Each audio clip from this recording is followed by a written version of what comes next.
Good evening, and welcome to the premiere edition of Inside Washington on SBS. I'm your host, Richard Allen.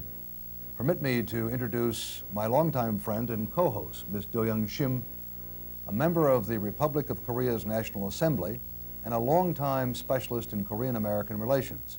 Ms. Do is also the president of the newly formed Korean Institute for American Affairs. Ms. Do, it's a great pleasure to have this opportunity to work with you on the exciting new edition of Inside Washington. Thank you, Mr. Allen. It certainly is an exciting event this evening, and I'm very pleased to co-host Inside Washington with you. As many of our viewers know, Mr. Richard Allen is a very familiar face to many Koreans. He is one of the U.S. leading experts in foreign affairs and national security issues. He served as National Security Advisor to President Reagan and his longtime campaign advisor. He also worked for President Richard Nixon as Foreign Policy Advisor. He is currently the chairman of Asian Studies Center at the Heritage Foundation and also Senior Fellow at Hoover Institution in Stanford. Also, he is a chairman of AEA, an international business consulting firm, offices both in Washington, D.C. and in Seoul. Tonight, SBS is delighted to have on the premiere edition of Inside Washington a very special guest. His career spans 50 years, beginning with his service in the military, as an elected member of the House of Representatives, a United States Senator, 8 years as Vice President in the administration of President Eisenhower, and finally as twice elected 37th President of the United States. Rічард Nixon has left a truly lasting imprint upon the shape of public policy in the United States and especially upon foreign and national security affairs. Although it's been 18 years since President Nixon has been in office, he continues to exert a very important influence on the shape of the public policy debate in the United States. He has just completed his 9th book of his career. This book, called Seize the Moment, America's Role in a One Superpower World, is a book filled with prescriptions and analysis of trenchant debate, and it itself has had a profound impact on the newly developing debate about the role of the United States in the post-Cold War world. Mr. President, thank you very much for being with us, and millions of SBS viewers, along with Ms. Do and myself, welcome you and thank you for taking time to be with us this evening.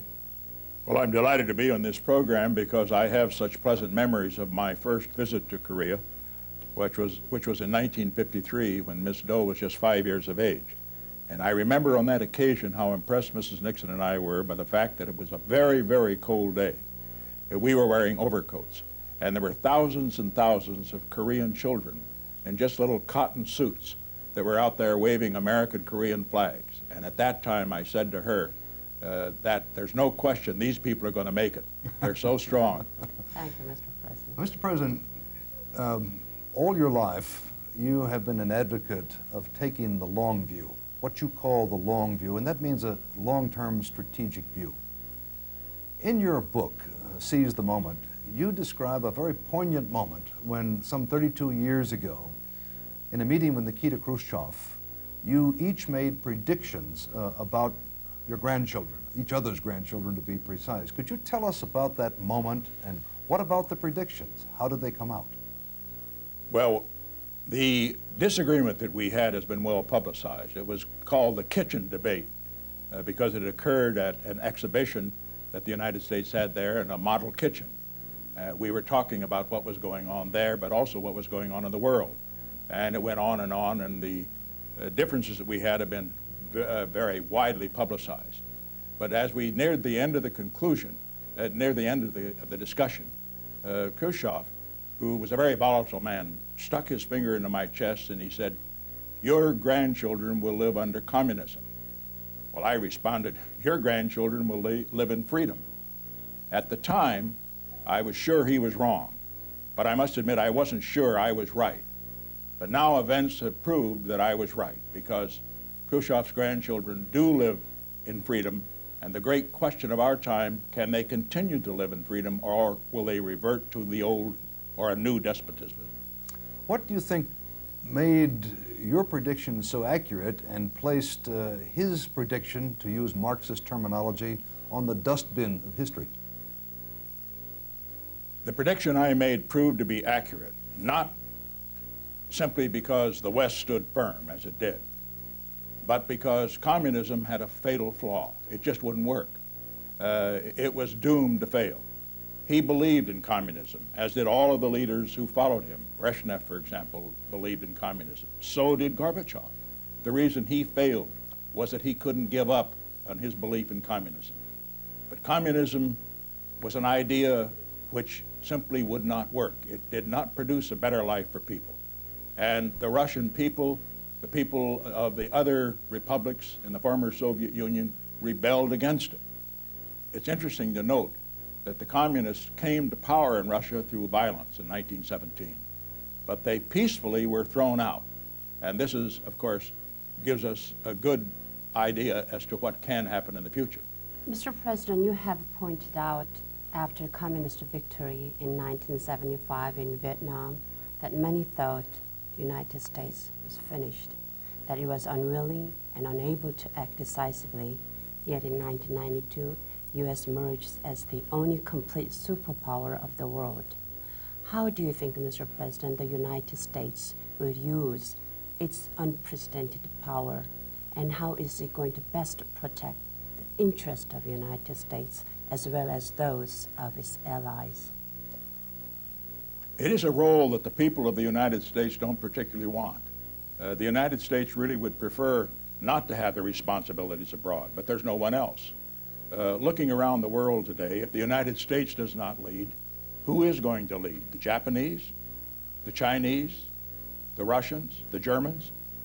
Those are the only other nations that have the military and economic potential to lead. So the United States must lead. Second, as far as the American people are concerned, they do not want to impose their system on anybody else. That is why the leadership position is good, not just for the United States, it's good for the other people in the world.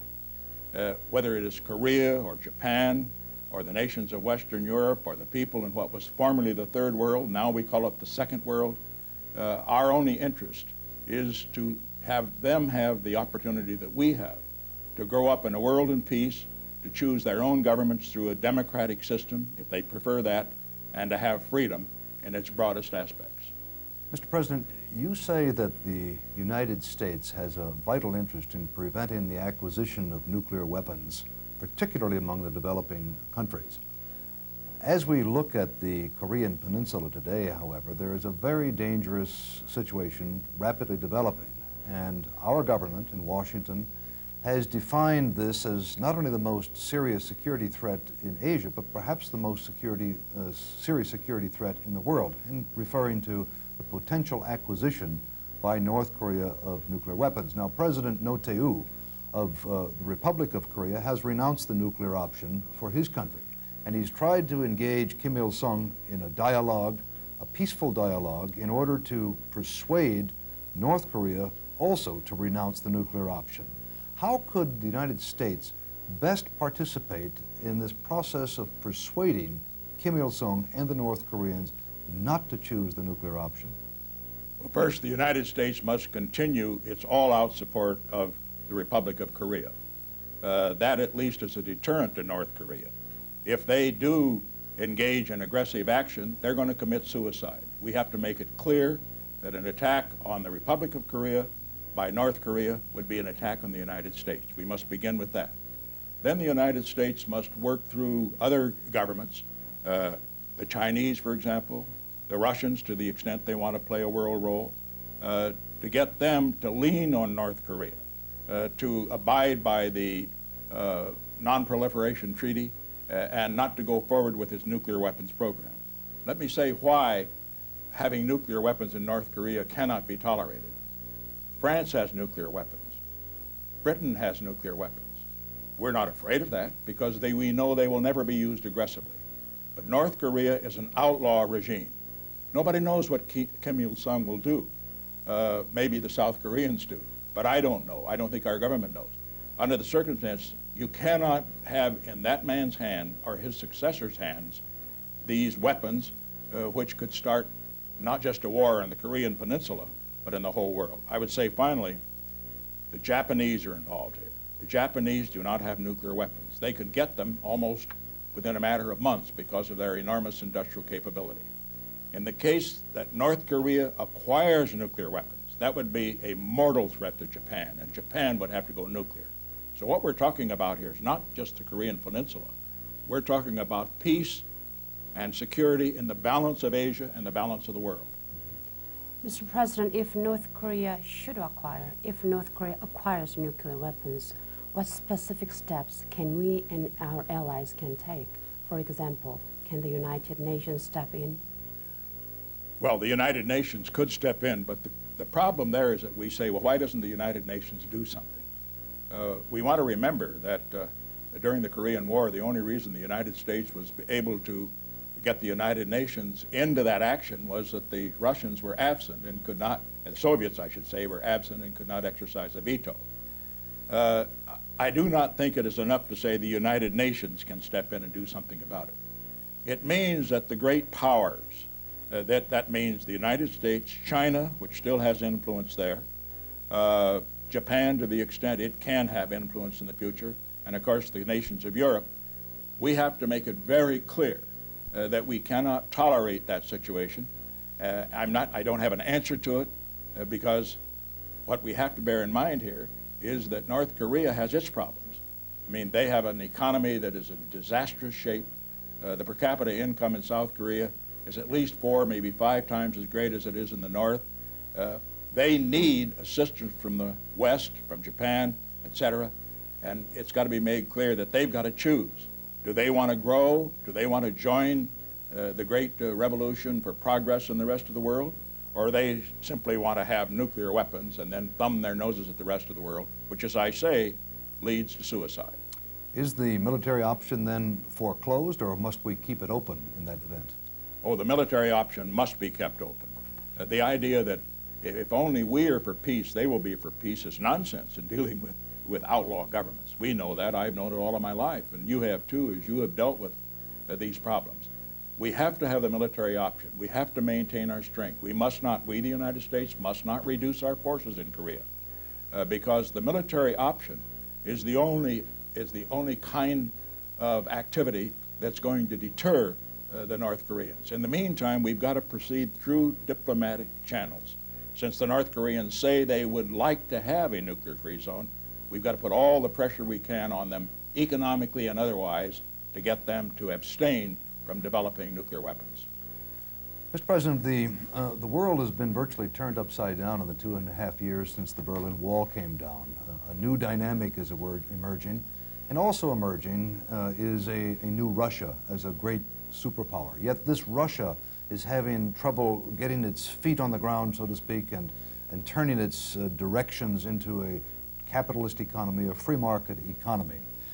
You have made recommendations not only in your book, but in your speeches and at your recent conference about what the United States should do to help Russia, and you've also pointed out what the consequences of not helping Russia will be. Would you share with us your thoughts?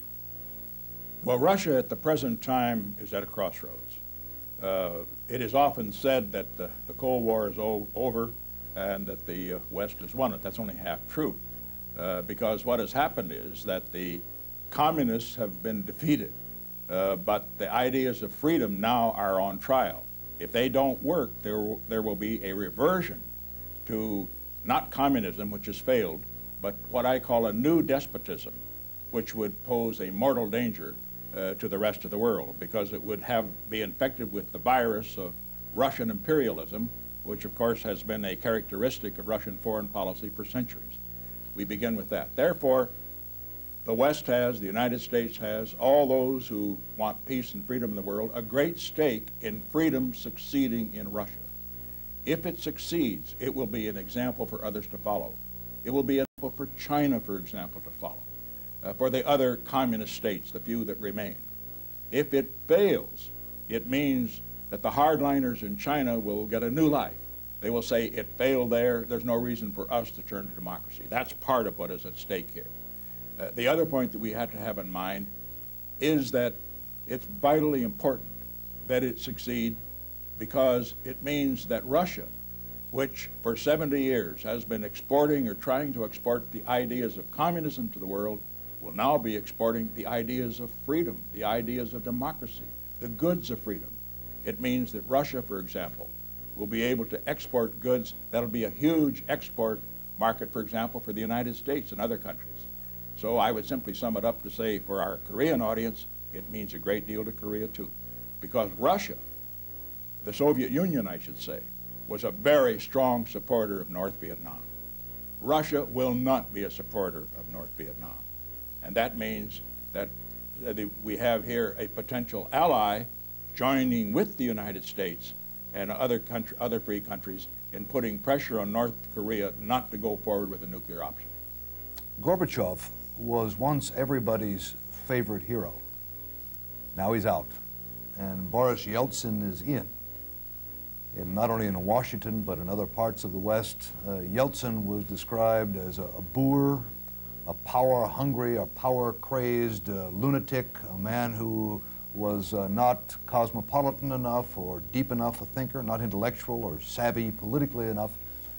How could we have been so easily misled about Gorbachev's real weaknesses, which you seem to perceive very early on and warned about, and Yeltsin's strength, which very few people picked up on in time?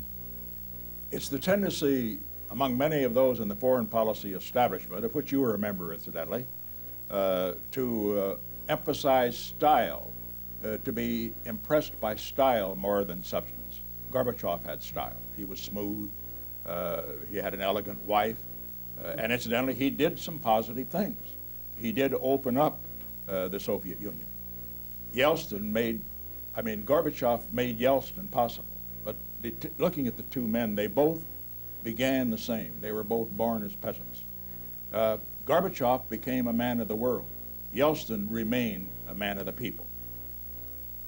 They were different in another respect. Yeltsin has repudiated both communism and socialism. Gorbachev would not do so. And many of the observers didn't see that.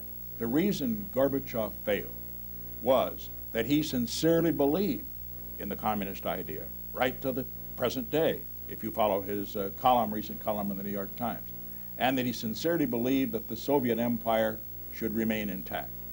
It was those beliefs that brought him down. Yeltsin, on the other hand, is one who believes in democracy, believes in free markets, and that's why we should put our chips on him at this time. Mr. President, you said one of the briefers on Yeltsin in 1991 sounded just like recording of briefer who gave a briefing on Khrushchev some 30 years ago. What about advisors to the president? Is it fairly difficult for a chief executive to sort out the accuracy of what advisors tell him? Oh yes, it is difficult. The main thing is to get plenty of advice, but then the president has got to decide. And in this case, for example, the briefers were overly impressed by the style factor. They said because Khrushchev drank too much and he wore sloppy clothes and spoke bad Russian grammar, that he was not going to be a strong leader. He was one of the brightest leaders. In fact, he had the quickest reaction time of any leader I've ever met. And with Yeltsin, they say that, well, he's boorish. For example, one columnist made the point that at a state dinner he used to lick caviar off his fingers and butter. And let me say, Yeltsin may not know what kind of a fork to use at a state dinner, but he has a very sharp political knife. That's what they fail to see. Yeltsin, the man, is a very strong leader. He has his weaknesses, but he has good people around him. But mainly, he believes in the right things. He believes in democracy. He believes in freedom. He believes in free markets. And therefore, he deserves our support.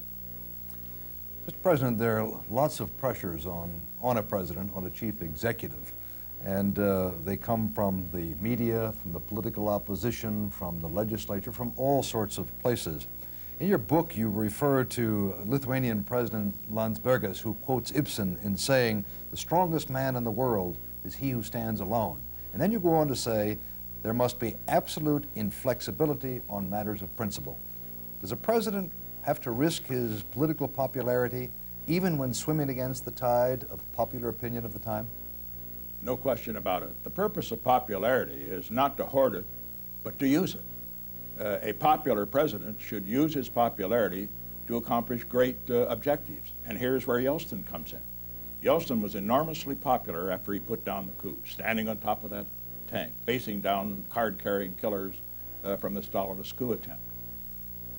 But then he had to make a decision to go toward the free market.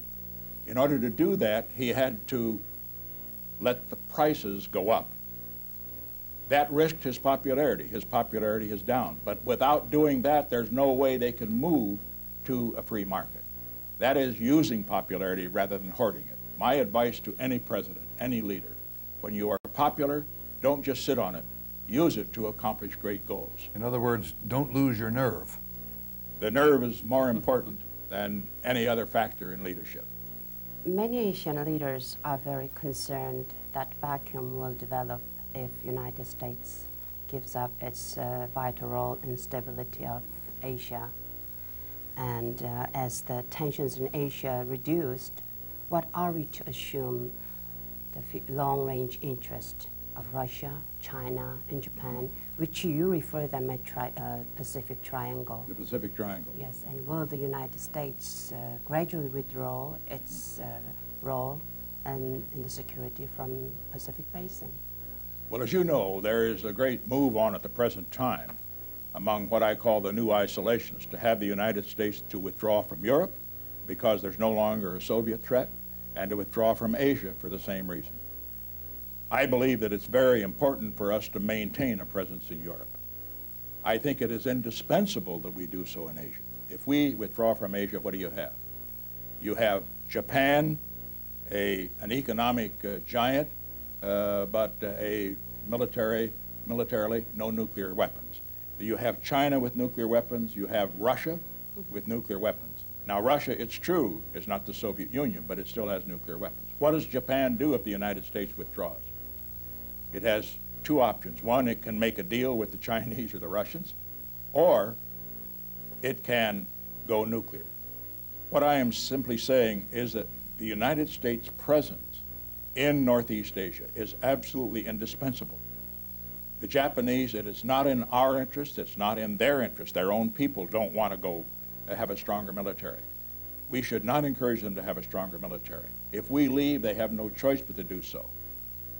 But then, Mr. President, my follow-up question is that U.S. has been encouraging very much the expanded Japanese military expense last decade or so. Then do you think, Mr. President, that was wrong U.S. foreign policy and rather short-sighted U.S. foreign policy, encouraging Japan to expand its military spending? Well, there is a view that Japan should increase its military spending. I support only military spending for defensive purposes. Under no circumstances do I think Japan should develop an offensive clout, because basically we have to face it. The memories of World War II are still out there. That would terrify Koreans. It would terrify people in Taiwan. It would terrify people in Southeast Asia, the Indonesians and the rest. We cannot have that happen. It is not in our interest, it's not in the interest of the Japanese people for them to increase their military potential. That's why we have got to retain the American guarantee of Japan's security against outside aggression. And on the other hand, Japan should increase what it does in the foreign aid area. There it is already doing slightly more than the United States. It should do massively more. It should pay for the free ride it gets on the military side by increasing its foreign aid, particularly, for example, to Russia. It should bear one of the major burdens of helping the freedom survive in what is now Russia, and of course the other former Soviet states. There are those, Mr. President, who argue that the presence of American troops in Japan itself constitutes a cork in the bottle theory. Is that something with which you could agree? The description of cork in the bottle has been used, of course, in other respects, as you know, around the world. I would accept it, though. I would accept it in this sense, that if we move out, if the American troops move out from Japan, Japan is not going to sit there as a helpless giant. This is the second most powerful economy in the world. The Japanese people have a great and proud history. And if we move out, they are going to then have to take steps to increase their armaments enormously, and that would have tragic repercussions all over Asia and the rest of the world. Mr. President, since the end of World War II, American troops have been in Korea, and not only that, for more than 100 years, Korea and the United States have had extremely peaceful, productive relationships. And as Korea has grown dynamically and has been able to take on more of the challenges of modern life, it also evolves into a potential long-term ally for the United States. That is certainly the disposition of Korean leaders. Would you foresee a more responsible, a more assuming role for Korea as a real partner of the United States in the region, perhaps to offset Japanese growth, or simply to maintain our presence in a very significant way? I wouldn't put it in terms of offsetting anybody else. Let me say the Korean-American relationship is good for Korea and it's good for us. It's remarkable that Korea has done what it did. See, Japan, after World War II, had an economic miracle, but Japan had an infrastructure of people who knew how to run a modern private enterprise economy. Korea had nothing. It had to start from scratch. It had a per capita income of only $50 when I visited there in 1953. It's now $4,600. That is very exciting. Korea also has a military potential, and Korea should play a role diplomatically on the world scene. Korea is a valued ally of the United States. They need us to assure their defense against a possible attack from North Korea, but we need them as an influential partner on the world scene. It's now in the United Nations because Korea can be a better example, for example, in now what I call second world countries, of what countries that are low on the totem pole in terms of production can do if they adopt free market and democratic principles. A democratic, growing, strong Korea is in our interest, but it's in the interests of those who cherish freedom all over the world. Mr. President, while several countries are breaking up into smaller states, such as former Soviet Union and Yugoslavia, others are uniting. And Germany has been often cited as a model for Korean reunification. But as you have stated, Mr. President, Korean case is quite different. And there was a bitter war between South and North, which in 1953 trip you have witnessed, and you described it in your book in details. For 47 years, that North Korea has been completely isolated from the world, while South Korea became an international player.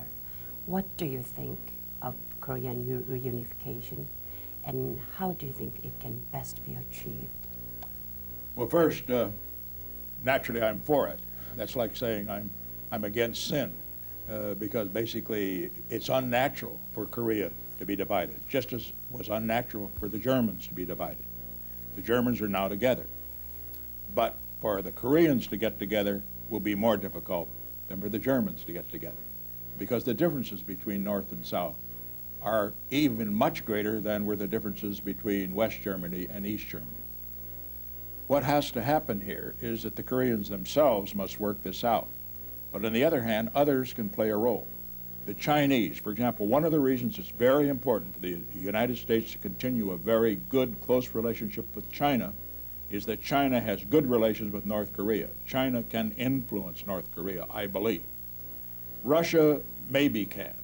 Not as much as the Soviet Union could have, possibly, but Russia at least will have the intention to do so.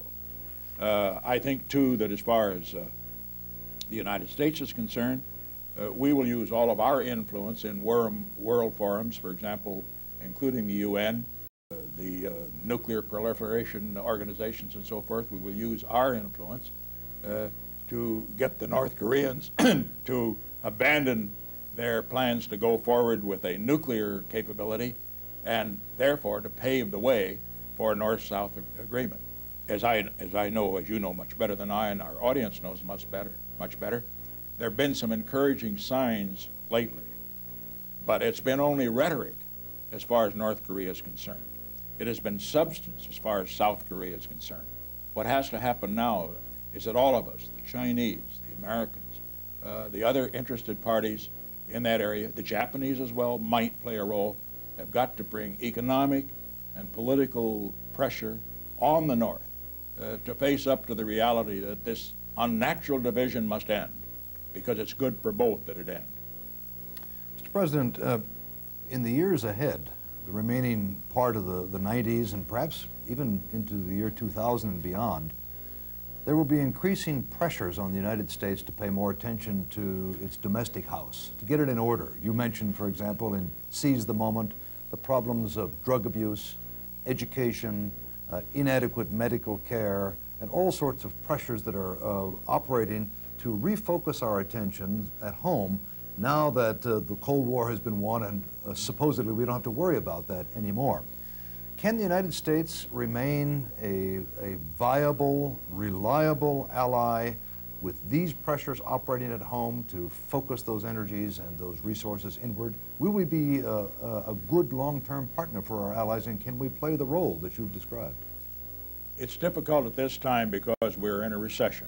It's a mild one, but it's the longest one since the end of World War II. There's a tendency then in both political parties to turn inward and say we've got to devote our attention to our problems at home and let the rest of the world take care of itself.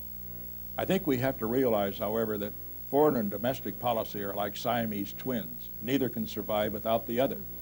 The American people will not support a strong foreign policy unless you have a strong domestic policy.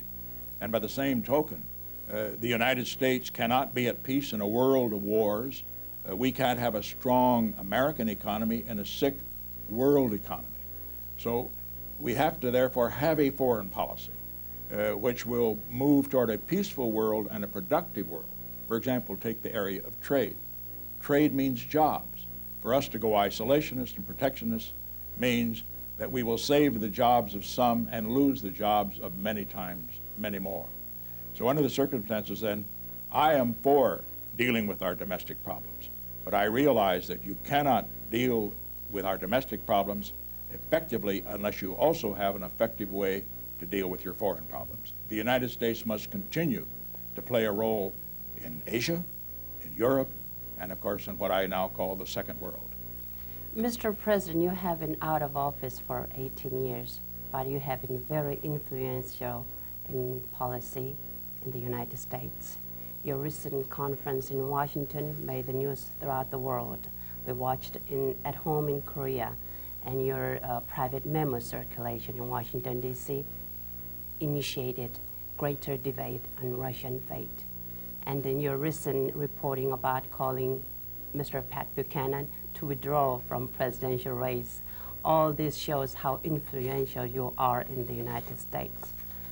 Mr. President, what do you think the role of former presidents in democratic world, democratic society, such as country like Korea, where the democracy is still young? A former president, and there are now, I guess, 4 of us, a former president will have a role to the extent that he wants to play it. I concentrate only on foreign policy. And people will listen only when you have something to say. When you don't have something to say, they do not listen. There can be no formal role. The parliamentary system is a little better that way. For example, when Churchill was defeated back in 1945, he's still a member of Parliament. He still had a forum. A former president has no forum unless he goes to speak to the Breakfast Club here or the merchants and manufacturers there or some of these other many who do invite them to speak. It's very hard to delineate the role, but I would say that if a former president has something to say, he will be listened to. He has been president, he has a reputation, but the main point is he's got to have something substantive to say. He just can't get up there and make do with the fact that he has this great office and has had it. The reputation isn't enough. Mr. President, you have known so many leaders in your time. In fact, you wrote a book called Leaders. Of all of those leaders of the pre-Cold War era, of the Cold War era, and the post-Cold War era, who stands out as your own personal hero? Is there one? Well, everyone's personal hero, certainly in the West, it has to be Winston Churchill. I didn't know him when he was at his best, but Churchill at half speed was better than almost any other leader at full speed. Among others who impressed me enormously, and I will leave out U.S. leaders, that's another factor. De Gaulle was a very impressive leader. He's one you don't forget. And then in Asia, I remember many leaders there. In Japan, Yoshida, who is really the one who made possible the modern Japan. I think in China, for example, of Zhou Enlai, who was a far-sighted leader. I didn't agree with him on a lot of things, but he was a far-sighted leader. I can't say that there's one I would put above the others, except that Churchill, if you're going to pick a man of the century, he has to come in first. Mr. President, you certainly have had something to say to us this evening, and on behalf of millions of SBS viewers, on behalf of the Seoul Broadcasting System itself, I'd like to thank you for providing us with this dynamic and insightful 30 minutes interview. Thank you so much. Thank you, Mr. President. Indeed, it was very gracious of you to spend this evening with us. Well, thank you, and I wish you well, you in your new program. And I want to extend my best wishes and Mrs. Nixon's best wishes to our many friends in Korea. Many of them we have not met, but we have very fond memories of all of them.